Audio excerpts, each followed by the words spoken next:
오늘 주의 전에 오르신 우리 성도님들 심령과 가정 위에 성령의 충만하신 은혜가 임하시기를 간절히 축원합니다. 우리 이 땅에 완전한 교회가 있을까 하는 생각을 해보았습니다. 어떤 교회는 완전한 교회일까? 어떤 교회가 우리가 생각하는 온전하고 완전한 교회일까 하는 그 생각을 해봅니다. 많은 사람들이, 많은 성도들이 생각할 때에 이 땅에서 온전했던 교회, 그러면 보통 예루살렘의 초대교회를 이렇게 떠올립니다. 예루살렘의 그 교회가 완전했던 교회의 원형이 아니었겠느냐 이렇게 생각들을 합니다. 근데 여러분, 우리가 생각하는 좀 온전했을 것이라고 생각하는 이 예루살렘 교회가 그렇게 온전했던 교회겠습니까? 우리가 사도행전을 잘 살펴보면 사도행전 그 6장에도 보면 그 구제 문제로 교회 안에 큰 다툼이 생기고 갈등이 생겼던 것을 볼 수 있고, 또 사도행전 9장에도 보면 그 사울이라는 바울을 이제 교역자로 사도로 드릴 것인가 아닌 것에 관해서 또 갈등들이 많았던 모습도 보고, 또 우리가 15장에 가서 보면 안디옥의 성도들의 그 이방인 성도들이 할례 없이 교회 일원이 되는 것에 관해서 그것을 허용할 것인가 말 것인가 나름대로 다툼이 있고 분열이 있었던 것을 저희들이 볼 수 있습니다. 복음의 사역을 놓고 교회가 그저 심각한 갈등과 대립이 있었고 분쟁도 있었고 갈등도 있었습니다. 그런데 그럼에도 불구하고 우리는 이 예루살렘 교회를 그저 우리가 본받아야 될 교회의 어떤 모델의 원형이다 이렇게 생각들을 합니다. 우리가 혹 그렇게 초대교회를 교회 원형으로 우리가 생각들 하고 계신다면 그 이유가 어디 있겠습니까? 말씀드린 대로 예루살렘 교회에 문제가 없어서라기보다는 그 문제를 어떻게 해결하고 관리해 나갔는가, 그 갈등과 문제를 어떻게 대처하고 해결했느냐 하는데, 그것을 보면서 우리가 이 교회를 본받아야 되겠다 하는 것이 그렇게 생각하는 것으로 생각이 됩니다. 소위 말하는 위기를 관리할 수 있는 지혜와 능력이 있었느냐 없느냐 하는 것에서 그 교회의 어떤 그 좋은 모습들이 드러난다 이렇게 볼 수 있겠습니다. 오늘 이 예배에 참여하신 우리 성도님들 중에 혹시 우리 교회를 보시면서 또 다른 교회와 비교해 보시면서 우리 교회는 이런저런 갈등도 있고 문제도 많고 이런 것 때문에 불편을 느끼고 계신 분들이 혹 계실지도 모르겠습니다. 우리 교회가 여러분들께서 생각하시는 것만큼 그렇게 완전하고 온전한 교회가 아니라는 것 때문에 혹 실망하고 계신 분들도 계시진 않을까 생각이 되고, 저 개인적으로는 다른 교회 가면 훌륭한 목사님들도 많은데 그저 목사가 좀 볼품도 없고 부족해서 또 실망하실 분들도 계시겠다 이렇게 생각도 해봅니다. 근데 여러분, 이 땅에 세워진 교회가 우리 교회를 포함해서 이 땅에 세워진 교회들은 완전한 교회일 수는 없을 것입니다. 어떤 의미에서 보면 이 땅의 교회는 완전하기 때문에 교회가 되는 것이 아니고 오히려 불완전하기 때문에 교회가 된다 이렇게도 말할 수 있을 것입니다. 다만 그 관건은, 그 문제는 우리 교회에 있을 수 있는 그 갈등과 또 차이들, 그 문제들을 어떻게 극복하고 대처해 나가는가, 어떻게 해결해 나가는가 하는데 그 중요함이 있다 생각이 됩니다. 모세와 함께 홍해를 건넜던 이스라엘 백성 출애굽의 1세대가 광야를 지나는 동안 작은 것들의 미혹이 되어서 마음이 강팍해져 버리고 말았습니다. 하나님의 주신 약속의 말씀들을 거역하고 말씀에 불순종했습니다. 하나님께 대한 그 말씀에 대한 불순종이 하나님께 대한 불신앙이 되고 말았습니다. 그 결과로 출애굽했던 홍해를 건넜던 1세대, 출애굽 1세대가 모세와 함께 광야에서 다 죽임을 당하고 말았습니다. 이제 출애굽의 2세대가 여호수아를 중심으로 해서 약속의 땅 가나안을 향해 이제 나아가고 있습니다. 이스라엘 백성은 가나안 땅으로 진격해 들어갑니다. 하나님의 은혜로 그 견고한 난공불락과도 같았던 여리고성을 정복하고 무너뜨렸습니다. 이제 그들이 생각할 때는 그들의 앞에 이제 거칠 것이 없어 보입니다. 모든 것이 다 마음 먹은 대로 되는 것 같고 잘 되는 것 같이 보입니다. 하나님이 우리와 함께 계시기 때문에 우리가 못할 것은 없다, 이렇게 생각이 됩니다.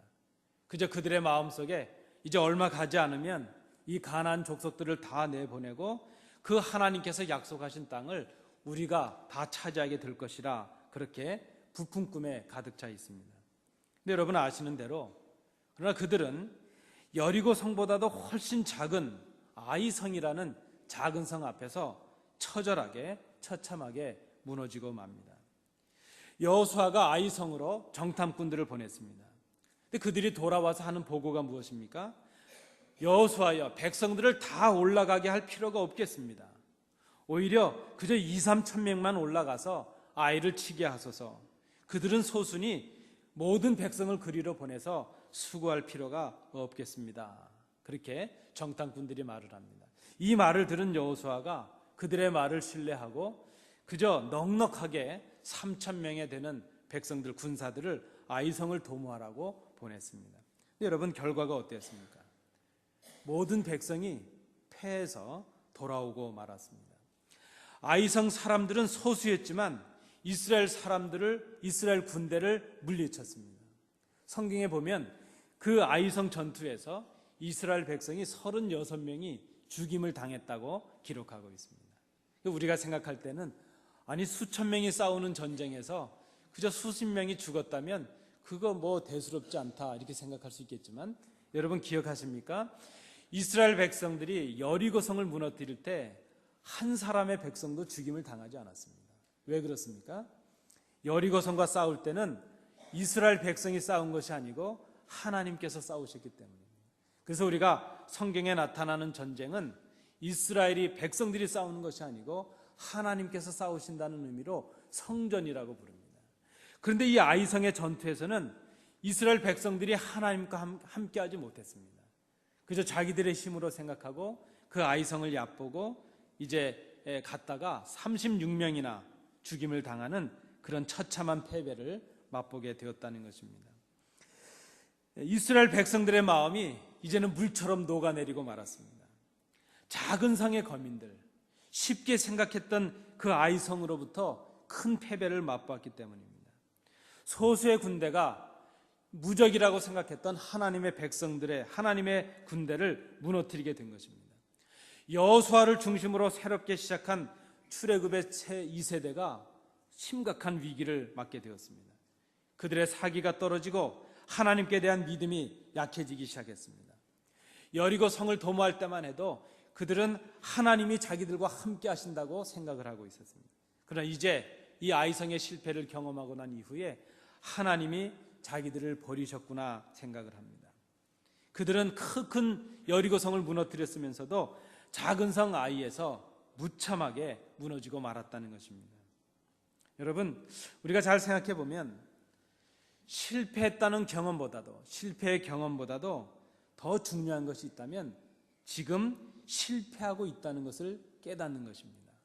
좀 말의 유의 같긴 하지만은 이스라엘의 실패는 지금 그들이 무엇인가를 잘못하고 있다는 것을 깨닫지 못한 결과였다는 말씀입니다. 여호수아를 비롯한 이스라엘 백성들은 왜 자신들이 아이성에서 패배했는지 그 이유를 도무지 알 수가 없습니다. 하나님께서 이스라엘과 함께 하시기에 패배라고 하는 것은 도무지 있을 수 없는 일이었기 때문입니다. 그런데 지금 여호수아가 그 패배를 경험하고 나서 무엇인가 지금 잘못되었다 하는 것을 생각하기 시작합니다. 실패의 원인이 어디 있는가 하는 것을 생각했다는 것입니다. 문제의 이유가 어디 있는가 하는 것을 생각했습니다. 이것이 지도자의 역할이었다 생각이 됩니다. 여러분, 우리가 정말 문제를 안고 살아가고 있다면 진짜 우리의 문제는 무엇입니까? 우리는 자꾸 문제의 원인을 다른 데서 찾으려고 합니다. 내 실패의 이유가 다른 사람 때문이요, 내 삶의 조건 때문이요, 내가 이런 기회를 갖지 못한 것 때문이라 이렇게 자꾸 생각을 합니다. 그런데 우리가 좀 더 정직하게 우리를 돌아보고 생각해 본다면 정말 우리의 문제가 있는데 문제는 무엇가 문제인지 모르고 있다는 것이 문제입니다. 분명 문제는 있는데 무엇이 문제인지를 깨닫지 못하고 있다는 것, 그것이 우리에게 문제일 수 있다는 것입니다. 지금 무엇인가 잘못되어 가고 있는데 잘못되어 가고 있다는 것을 깨닫지 못하고 있다는 그런 말씀입니다. 그러나 오늘 본문에 보면 여호수아는 지금 무엇이 잘못되고 있다 하는 것을 생각했습니다. 그는 오히려 지금 자기의 옷을 찢으며 머리에 티끌을 뒤집어 쓰고 하나님 앞에 엎드립니다. 지금 하나님 앞에 불평을 하자는 것이 아닙니다. 누구누구의 책임을 가려서 그 책임을 지우자는 것도 아닙니다. 지금의 이 실패의 경험이 바로 나의 죄 때문임을 하나님 앞에 고백하고 있는 것입니다. 자기의 죄 때문이요, 이스라엘의 허물과 죄로 인해서 하나님의 이름이 저 이방 백성들로 하여금 조롱을 받았다는 것을 회개하고 있는 그런 모습입니다. 여호수아는 하나님의 인도하심과 함께 그 하나님의 함께하심을 굳게 믿고 있습니다.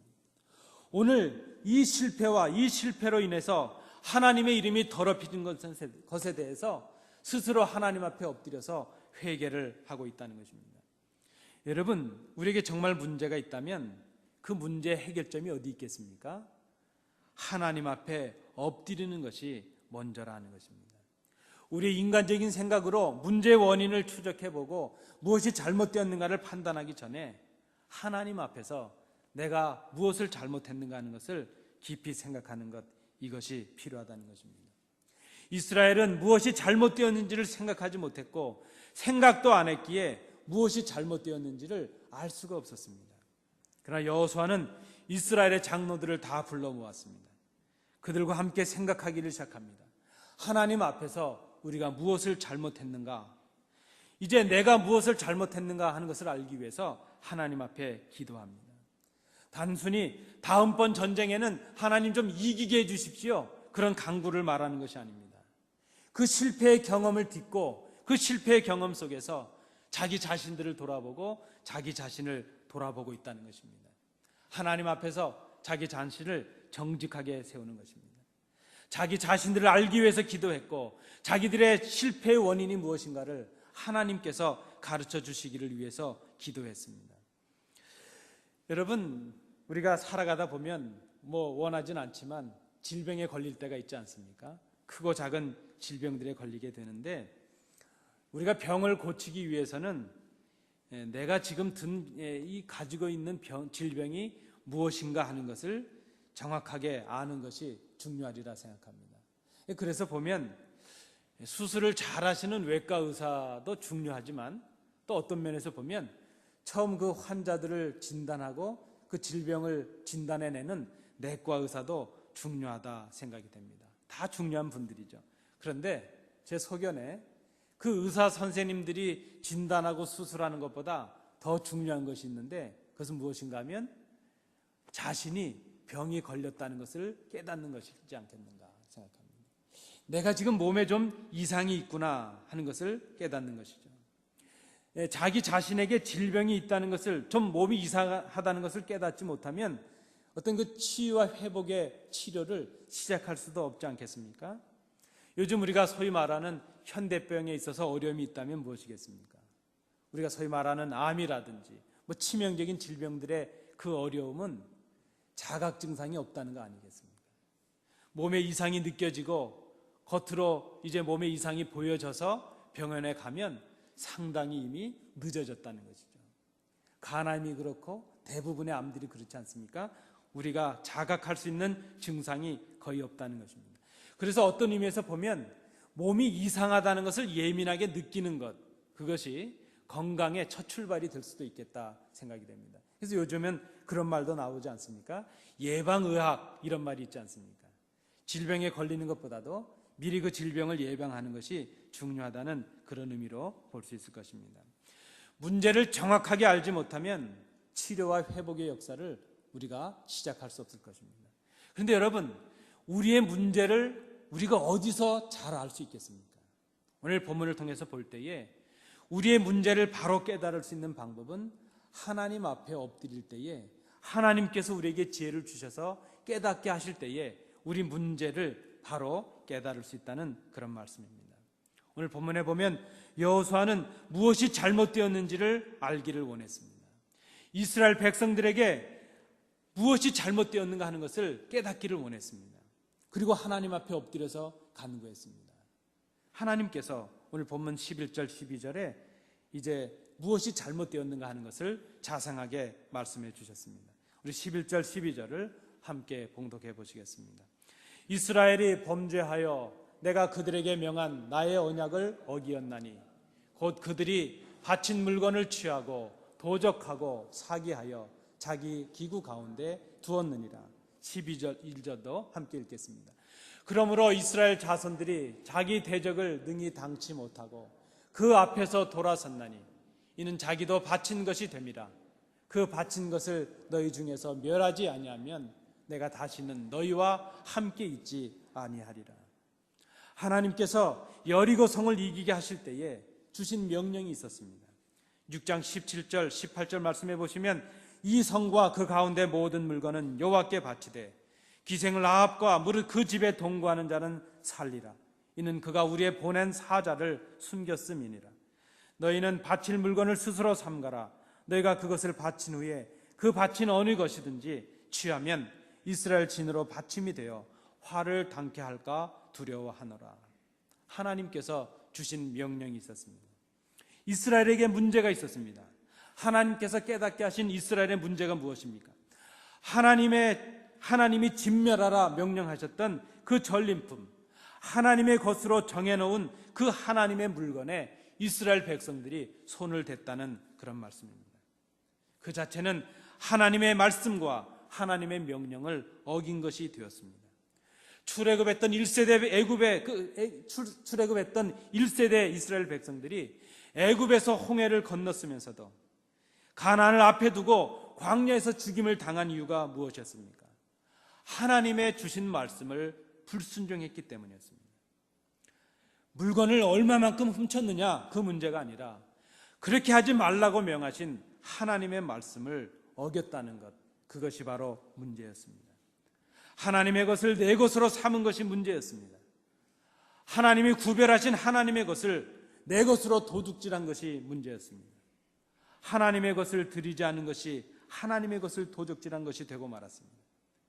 마땅히 해야 될 봉사를 하지 않은 것, 하나님을 위하여 드려야 될 시간을 드리지 않은 것, 이웃과 형제를 위하여 주어야 할 그 무엇을 주지 않고 행하지 않은 것, 그것이 바로 하나님의 것을 도적질한 것이 되고 말았다는 것입니다. 그것이 하나님의 말씀에 대한 불순종이 되고 말았습니다. 하나님의 말씀에 불순종한 것이 하나님께 대한 불신앙이 되고 말았습니다. 하나님의 말씀을 어긴 것, 그것이 바로 불신앙입니다. 여호수아는 무엇이 문제인지를 이제 정확하게 알게 되었습니다. 문제를 정확하게 알게 된 거기서부터 해결과 회복이 시작되고 있다는 것입니다. 그런데 여러분, 제가 오늘 이 여호수아 이 본문을 읽으면서 이 정도의 교훈을 위해서 오늘 이 본문을 상고하고 있는 것은 사실 아닙니다. 오늘 우리가 이 본문을 상고하는 이유가 무엇이 있겠습니까? 하나님의 것을 도적질하고 하나님의 말씀을 어김으로 하나님의 진노를 받았으니 이제는 하나님의 말씀을 잘 순종하자, 그 정도의 교훈을 위해서 지금 이 말씀을 나누고 있는 것이 아닙니다. 이스라엘의 아이성의 실패의 경험이 실패의 사건으로 끝난 것이 아니라 성공을 위한 하나님의 교훈이 되었고 새로운 약속이 되었다는 것을 우리가 좀 생각해 보자는 말씀입니다. 여러분, 하나님께서 이스라엘 백성을 택하신 백성이요 그의 자녀로 삼으셨다는 것을 믿으십니까? 하나님께서 여러분들을 하나님의 자녀요 백성으로 삼으셨다는 것을 여러분 믿으십니까? 그렇다면 하나님께서 사랑하는 당신의 백성들을 멸망받으라고 아이성에서 실패를 주셨겠는가, 그 말씀입니다. 우리가 우리의 삶 속에서 실패를 경험하고 어려움을 경험할 때에 우리가 먼저 깨달아야 될 것이 무엇이겠습니까?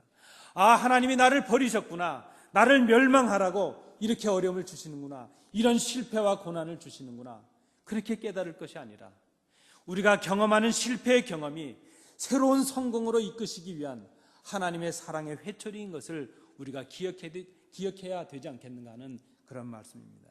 그렇다면 이스라엘이 당한 아이성의 실패의 경험을 새로운 차원으로, 신앙의 차원으로, 믿음으로 해석할 필요가 우리에게 있다는 그 말씀입니다.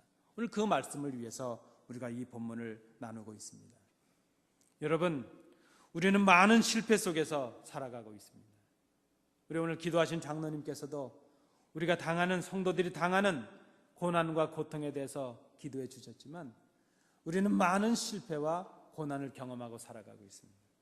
건강에 실패할 때도 있고, 사랑에 실패할 때도 있고, 물질로 큰 실패를 맛볼 때도 있고, 여러 가지 다양한 실패 속에서 우리가 살아가고 있습니다.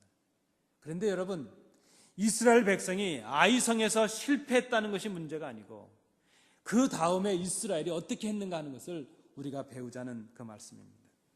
우리에게 실패의 경험이 있다는 것이 문제가 아닙니다. 정말 우리에게 실패가 있다면 우리가 당하는 실패의 경험으로 인해서 우리가 그 속에 낙심하고 머물러 버리는 것입니다. 우리가 당하는 실패에 우리가 스스로 삼켜지는 것입니다. 진짜 실패는 2번 지는 것이라 생각이 됩니다. 실패한 것 때문에 낙심하고, 실패한 것 때문에 절망하고 포기해버리는 것, 그래서 그 실패에 얻은 그림자에 머무는 것, 그것이 우리가 가진 문제였다 생각이 됩니다. 여러분, 우리 교회에 속한 이 지역이 웨스트 오렌지 아닙니까? 우리는 이 지역에 살고 있으니까 중요하지 않게 생각하는 것이 하나 있는데, 바로 우리 지역이 속한, 우리 교회가 속한 이 지역에 이 가까운 곳에 에디슨의 연구실이 있지 않습니까? 이게 세계적으로 유명한 곳 아니겠습니까? 우리가 꼭 가봐야 될 곳입니다. 그리고 좀 자랑스러워야 될 곳이라 생각됩니다. 바로 이 한 블록 아래 길가에 에디슨의 연구실이 있는데, 1914년 12월 9일에 이 토마스 에디슨은 자신의 평생의 재산이라고 할 수 있는 그 공장과 연구실이 화재로 전소되는 경험을 하게 되었답니다. 아마 지금 여기에 있는 그 지역이 아니겠는가 생각이 됩니다. 그 평생을 가졌던 그 연구실, 그 공장이 다 불에 타버리고 말았습니다. 얼마나 큰 실망과 절망을 가졌겠습니까? 이제 그 불이 타서 연기가 자욱한 그곳을 그 아들 찰스가 24살 된 그 아들이 그곳을 이제 실망한 채로 바라보고 있습니다. 그런데 이제 67세가 된 아버지 에디슨이 그 아들 옆에 와서, 그리고 자기 아내를 불러서 그들을 앞에 놓고 이렇게 얘기를 했다는 것입니다. 기존 건물과 묵은 시설이 아까워서 뜯어 고치지 못하는 나의 이 좁은 마음을 책망하시려고 새 것을 창조하신 하나님께서 이런 방법으로 우리에게 교훈을 주신 것이다. 이렇게 그 가족들을 위로했다고 합니다. 여러분, 생각해 보면 에디슨은 물론 실패를 경험했지만 그 실패를 통해서 실패한 사람은 되지 않았구나 생각이 됩니다. 에디슨은 2번 실패를 경험한 사람은 아니었다 생각이 됩니다. 기록에 보니까 에디슨이 어떤 연구를 하고 실험을 할 때는요, 그것을 성공하기 전에 200번 이상의 실패를 맛보고 말았답니다. 보통 생각하면 한 10번쯤 해서 안 되면 이건 안 되는 거야 이렇게 생각할 텐데, 그저 얼마나 열심히 했든지 200번 이상의 실패를 경험했으면서도 그 실패 속에서 다시 이제 성공을 이끌어내는 그의 위대한 모습을 우리가 볼 수 있습니다. 여러분, 한두 번 전투에서 실패했다고 그 전체 전쟁에서 실패한 것이겠습니까? 간혹 우리는 전투에서는 실패할 수 있지만 전체 전쟁에서는 승리하는 명장들을 우리가 역사에서 경험하지 않습니까? 아니, 그렇게 역사를 살필 것이 아니고 우리 가정에서도 보면 우리가 어린 아이들을 키울 때 그렇지 않습니까? 그 아이들이 기다가 걷기 위해서 얼마나 많이 넘어집니까? 지금도 우리 이 어린 아이들이 이제 막 걸으려고 애쓰는 아이들이 있는데, 여러분 얼마나 많이 넘어집니까? 뒤로 넘어지고 앞으로 넘어지고 꼬꾸라지고. 그런데 여러분 혹 그러셨습니까? 그 아이가 일어나려고 걸어보려고 애쓰다가 넘어지면 내 인생은 실패한 인생이다 이렇게 얘기해 보신 적이 있습니까? 끝없이 넘어지고 끝없이 시도하고 수없이 넘어짐을 반복하다가 어느 순간에 자기의 2 다리로 일어서는 성공을 맛보지 않았는가 하는 거죠. 우리는 아이들을 보면서 그 아이들의 걷기 전에 쓰러짐은 실패가 아니라고 생각하면서 우리는 하나님께서 우리를 인도하시는 과정 속에 작은 실패의 경험이 있을 때마다 실패라고 생각하고 포기하고 절망하고 쓰러져 있지 않는가 하는 그 말씀입니다. 오늘 우리가 이 교훈의 말씀을 통해서 우리 스스로를 좀 돌아봐야 되겠다 생각이 됩니다.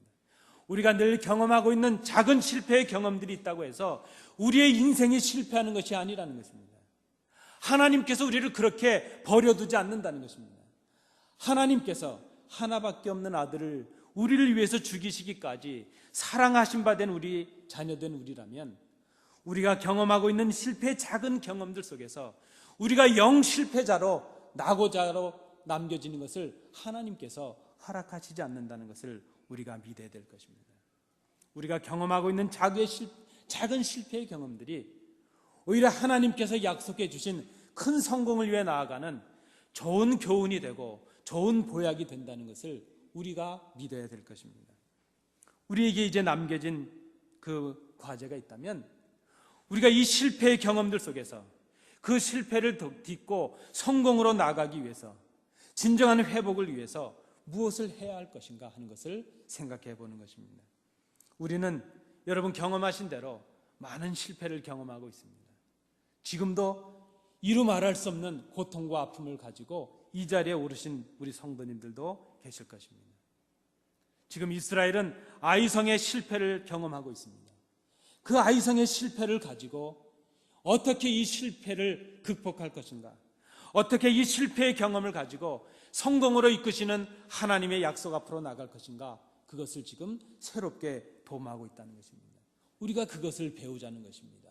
오늘 말씀을 나누는 이유가 바로 여기에 있습니다. 여호수아는 실패를 통하여 자신의 문제를 알게 되었습니다. 정확하게 문제가 무엇인지를 알게 된 여호수아가 그 다음에 한 일이 무엇입니까? 하나님의 명령에 순종하는 것이었습니다.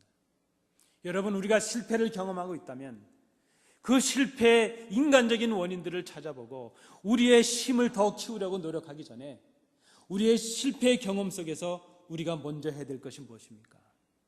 내가 정직하게 하나님의 말씀 앞에 내 자신을 세우는 것입니다.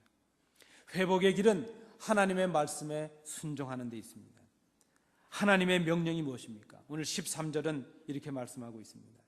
너는 일어나서 백성을 성결케 하여 이르기를 너희는 스스로 성결케 하여 내일을 기다리라.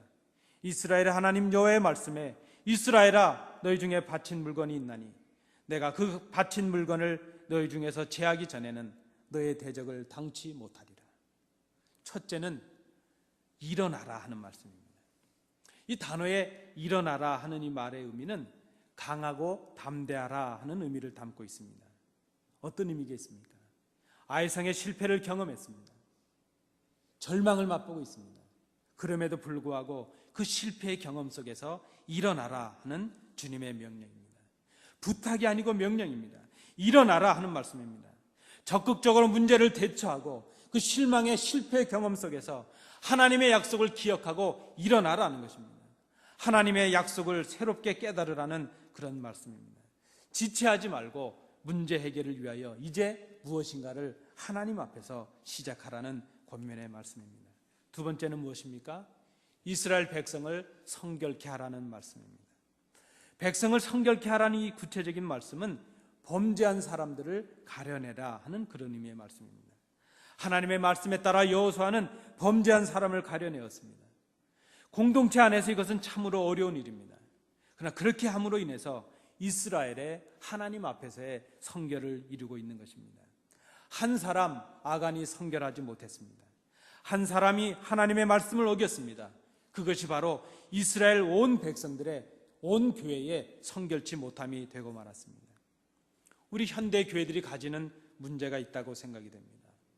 많은 문제점들이 있지만 그 중에 하나는 하나님의 말씀을 더 이상 배우려 하지 않는다 하는 것이 문제입니다. 자기들의 귀에 거슬리고 마음에 들지 않는 가르침은 외면해버리고 만다는 것입니다. 그래서 언제부턴가 이 땅의 교회들의 하나님의 말씀에 대한 가르침이 점점 사라지고 있습니다. 치리가 사라지고 있습니다. 선포되어지는 하나님의 말씀마저도 논쟁의 대상이 되고 말았습니다. 교회는 하나님의 백성들로서 스스로를 성결케 하기 위해서 최선을 다해야 할 것입니다. 하나님의 말씀을 순종하는 것이 바로 성결입니다. 하나님의 말씀으로 교회를 바로 세우는 것이 성결이요, 성결이 사라진 성도들, 성결이 사라진 교회가 회복되는 것이 우리가 회복해야 될 첫 번째 모습이라는 것을 기억해야 될 것입니다. 본문 21절을 우리가 읽지는 않았지만 21절에서 아간이 이렇게 고백하고 있습니다. 그럼 우리가 잘 생각해 보면 그의 고백은 참회의 고백이라기보다는 어쩔 수 없이 드러난 것에 대한 자백으로 보여집니다. 그에게는 회개할 수 있는 많은 기회가 있었습니다. 여호수아가 일찍이 실패의 경험을 가지고 이스라엘 지파들을 모았을 때 그는 하나님의 음성을 듣고 회개해야만 했을 것입니다. 아니, 아이성에서 패배했을 때 그는 회개해야만 했을 것입니다. 유다 족속이 제비에 뽑혔을 때 그래도 그는 침묵하고 말았습니다. 세라 족속이 뽑히고 할아버지 삽디가 뽑히고 아버지 갈미가 뽑힐 때에도 그는 감추려고만 했습니다. 그의 고백 속에서 나온 말들입니다. 내가 보고 탐내어 취하여 감추었나이다. 그가 하나님 앞에서 성결하지 못했습니다. 성결의 길은 회개하고 하나님의 말씀 앞에 내 자신을 순종하는 데 있습니다. 회개는 하나님의 도움을 구하는 것입니다. 내 힘으로 해결하는 것이 아니고 하나님의 도움으로 해결하기 위해서 정직하게 하나님의 도움을 구하는 것, 그것이 바로 회개입니다. 하나님의 함께하심을 구하는 것, 그것이 회개입니다. 여러분, 회개는 우리가 하나님 앞에서 징벌받는 조건을 쌓는 것이 아니고 하나님의 사랑을 받는 방법이 회개라는 것입니다. 여호수아는 이것을 깨달았습니다. 아이성의 실패의 경험을 통해서 온 백성이 하나님 앞에 성결하고 하나님의 말씀 앞에 엎드렸습니다. 그리고 하나님의 약속을 기다렸습니다. 그렇게 될 때에 아이성의 실패의 경험이 오히려 그들로 하나님의 더 큰 성공과 더 큰 약속을 맛보게 하는 하나의 좋은 교훈이 되었다는 말씀입니다. 하나님 앞에서 우리 교회가 성결한 교회가 되기를 소망합니다. 그 성결은 우리의 마음을 찢으며 하나님의 말씀으로 돌아가는 것입니다. 오늘 이 아침에 우리의 실패의 이유가 있다면 깊이 생각할 수 있기를 원합니다. 그리고 주님의 음성을 들으시길 원합니다. 너는 일어나서 백성을 성결케 하여 이르기를 너희는 스스로 성결케 하여 내일을 기다리라. 우리에게 지금 실패의 경험이 있다는 것이 실패의 이유가 아니라는 것입니다. 남 탓할 일이 아닙니다. 내 조건이 이렇고 내가 가진 것이 이렇고 내 환경이 이렇다는 것, 그것이 문제가 아닙니다. 지금 우리가 어떤 실패의 경험들을 하고 있든지 간에 지금 우리가 실패의 경험이 있다는 것이 실패의 이유가 아니라는 것입니다. 진정한 실패의 이유가 있다면 우리가 실패의 경험을 하나님께서 우리에게 주셨을 때에 하나님 앞에 정직하게 엎드리지 못한 것이 실패의 이유였습니다. 우리가 실패의 경험을 했을 때 우리를 향하신 그 하나님의 사랑을 그 실패의 아픈 경험 속에서 깨닫지 못했던 것이 바로 우리가 실패했던 이유였습니다. 우리가 실패했을 때 그저 실망하고 낙심하고 그 실패가 우리를 삼키도록 허용했다는 것, 그것이 바로 우리가 실패했던 이유였습니다. 여러분, 오늘 이 말씀을 기억할 수 있기를 원합니다. 우리에게 실패의 경험은 있을지라도 하나님을 의지하면 우리는 실패자가 되지 않을 것입니다. 하나님께서 우리의 실패의 경험을 통해서 더 큰 성공과 더 큰 약속으로 이끄시기를 오늘 원하고 있습니다. 아이성의 실패가 이스라엘의 성공이 되었습니다. 우리가 경험하는 실패가 하나님 앞에서 우리의 성공으로 바뀌는 놀라운 역사가 임하기를 간절히 소원합니다. 기도하시겠습니다. 은혜로우신 아버지 하나님, 우리는 많은 실패의 경험들 속에서 살아가고 있습니다. 그러나 오늘 말씀을 통해 생각해 보니 우리가 실패자가 된 것은 우리에게 실패의 경험이 있다는 것이 아니라 그 실패를 통해 교훈하시는 하나님 앞에 나아가지 못했던 것임을 저희들이 깨닫습니다. 우리 가정과 우리 개인과 우리 교회가 경험하고 있는 실패의 아픔들 속에서 그 아픔을 주시면서까지 우리를 인도하시기를 원하시는 하나님의 놀라운 사랑을 깨닫는 저희들이 될 수 있도록 인도해 주시옵소서. 예수님 이름으로 기도하옵나이다. 아멘.